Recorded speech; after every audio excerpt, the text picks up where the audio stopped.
मुझे प्रेगनेंसी के 6 महीने पहले ही मुझे डायबिटीज़ डिटेक्ट हो चुका था और फिर 6 महीने बाद 2016 में मेरी प्रेगनेंसी। ये सारी चीज़ों ने मेरा दिमाग हिला कर रख दिया था। मुझे पता नहीं चल रहा था कि मैं क्या करूँ। प्रेगनेंसी की वजह से डॉक्टर ने मुझे मेटफॉर्मिन की बजाय सीधा ही इंसुलिन पर डाल दिया, क्योंकि आप सभी को पता है कि जब भी प्रेगनेंसी होती है तो डॉक्टर दवाई की बजाय इंसुलिन ही देते हैं। उस वक्त लोगों ने मुझे कहा कि कोई बात नहीं, शायद प्रेगनेंसी का डायबिटीज़ से धीरे धीरे करके चला जाएगा और इंसुलिन बंद हो जाएगा। लेकिन मैं ब्रेस्ट फीडिंग करवा रही थी, तब डॉक्टर ने बोला जब ब्रेस्ट फीडिंग करवाते हैं तभी भी ये सारी दवाइयाँ सेफ़ नहीं हैं, आपको इंसुलिन ही लेना चाहिए। उस वक्त भी मैं इंसुलिन पर ही थी। जब ब्रेस्ट फीडिंग बंद हुई तब मैंने सोचा शायद अब मैं दवाइयों के ऊपर चढ़ूँगी या फिर प्रेगनेंसी का डायबिटीज़ से धीरे धीरे करके चला जाएगा। लेकिन मैं गलत थी। मुझे उसके बाद 3 साल तक भी मेरा डायबिटीज़ कंट्रोल में नहीं आया था और दूसरी प्रेगनेंसी के वक्त मुझे फिर से इंसुलिन के ऊपर चढ़ा दिया गया। इंसुलिन तो मैं रेगुलर लेती रही, लेकिन जब मैं 7 या 8 महीने प्रेग्नेंट थी तब मुझे पहली बार स्टूल में ब्लड आया। ब्लड आने की वजह से मैं डॉक्टर को दिखाने गई। डॉक्टर ने बोला कि शायद से आपको फूड पॉइजनिंग है, आप आराम कीजिए, ये कीजिए, वो कीजिए, सब ठीक हो जाएगा। और डॉक्टर ने जो बताया उसके ऊपर मैंने फोकस करना स्टार्ट किया तो ये सारी चीज़ें सही भी होने लगी।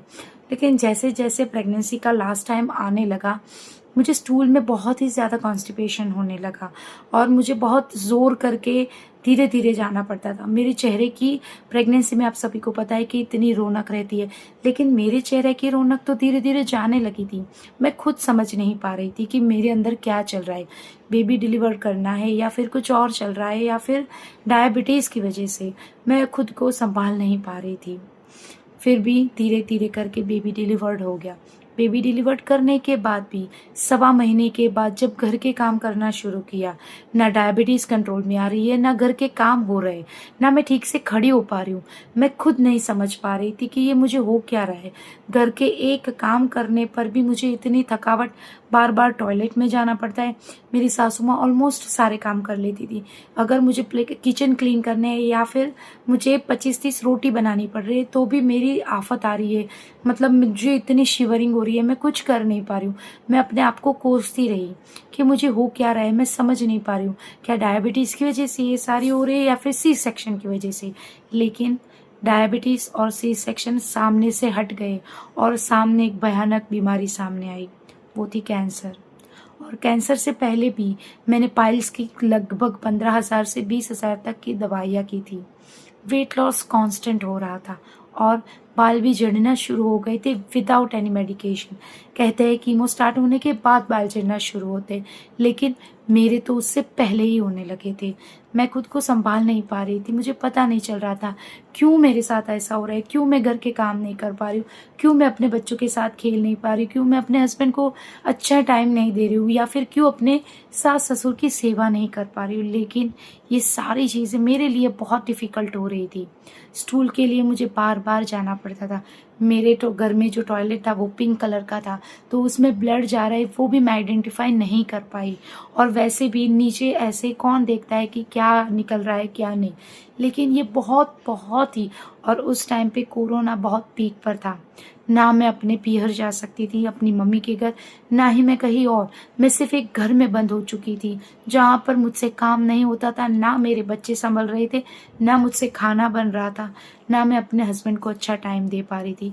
एक तरफ हस्बैंड को भी घर से वक्त जॉब करना था क्योंकि वो फार्मा फील्ड में है और घर से मीटिंग्स ये वो सब उनको करना था।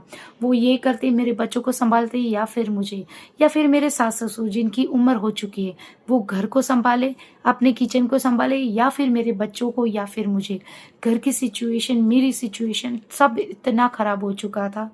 और जब मुझे पता चला कि मेरे हाथ से सारी सिचुएशन जा चुकी है, मेरी छोटी बेटी सिर्फ 5 महीने की थी और मैं आप सभी को बताना चाहती हूँ मुझे अपनी 5 महीने की बेटी मेरे सास ससुर के पास छोड़ना पड़ा और मैं गई अपनी मम्मी के घर। क्यों? क्योंकि मेरी जो ससुराल थी वो एक गांव के एरिया में पड़ती थी। वहाँ से हॉस्पिटल मुझे 40 या 42 किलोमीटर्स जाना पड़ता था, जबकि मेरी मम्मी का घर उधर नज़दीक था, 7 से 8 किलोमीटर। अगर मैं अपनी बच्ची को लेकर जाती तो वहाँ पर मेरी बच्ची को कौन संभालता? 2 बेटियां थी, दोनों को लेकर जाऊं तो कौन संभालेगा? एक को मैं लेकर गई और एक को अपनी सास के पास छोड़कर। छोटी वाली बेटी सिर्फ 5 महीने की थी। कौन माँ होगी जो 5 महीने की बेटी को छोड़कर जाना चाहेगी?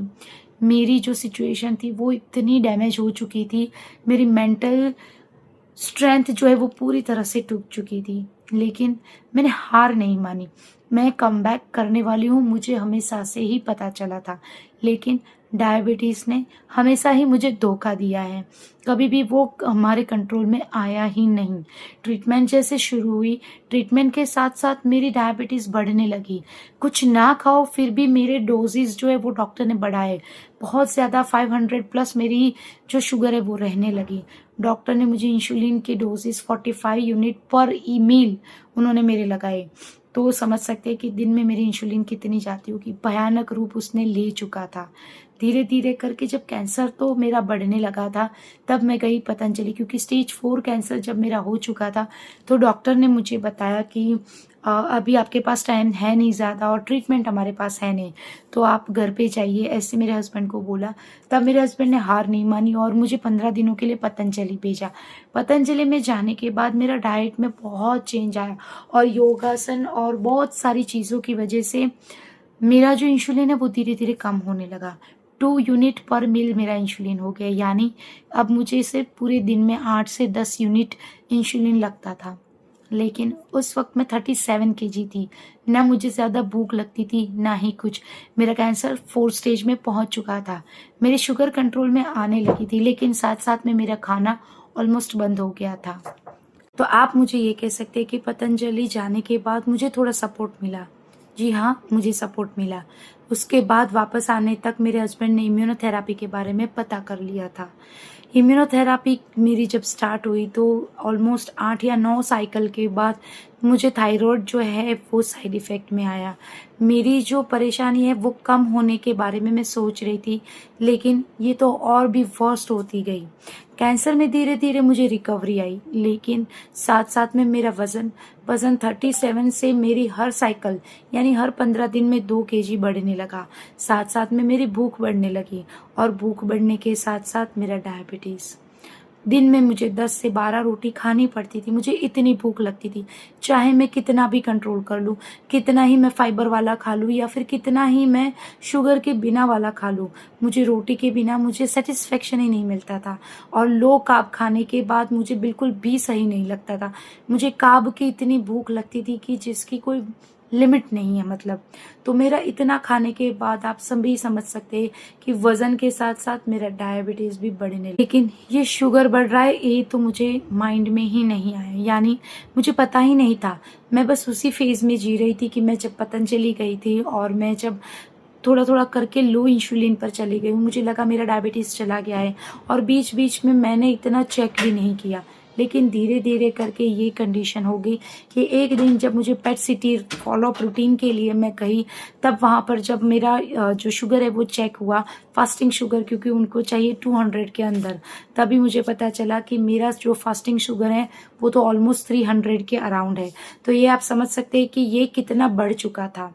फिर धीरे धीरे करके इंसुलिन के डोजेस बढ़ने लगे। मुझे डॉक्टर ने जो प्रिस्क्राइब किया वो मैं लेने लगी, यानी कि जब मुझे अब नोवा रैपिड है वो जब भी मैं लंच या डिनर लेती हूँ उसके पहले 12-12 यूनिट लगते हैं, और जो हमारी फ्लेक्स पेन है यानी लेंटस है वो मुझे लगता है रात को 12 यूनिट।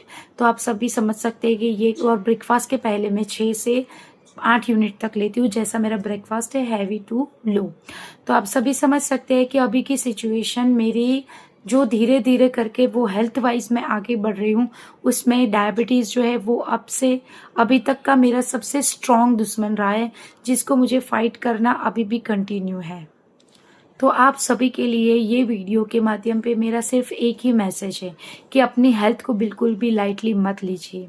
ज़्यादा फाइबर वाला खाना ग्रीन वेजिटेबल्स, हेल्दी एक्सरसाइज और हेल्दी डाइट, ये रखना हमारे लिए बहुत ही ज़्यादा इम्पॉर्टेंट है। साथ साथ में जो भी सिम्टम्स आते हैं इसे इग्नोर मत कीजिए। जो लाइफ हेल्दी रहने में मज़ा है वो बिल्कुल भी नहीं एक पेशेंट बन के जीने में। हर बार एक इंसुलिन यानी कि एक सुई को चुभाना और इतनी दिन में 4 बार चुभाना और इतने सालों में कितना हो गया होगा आप समझ सकते हो। साथ में उसके साइड इफ़ेक्ट है किडनी खराब होना, आँखें खराब होना, कई और ऑर्गन्स को भी डायबिटीज़ खराब करता है, आप सभी को पता है।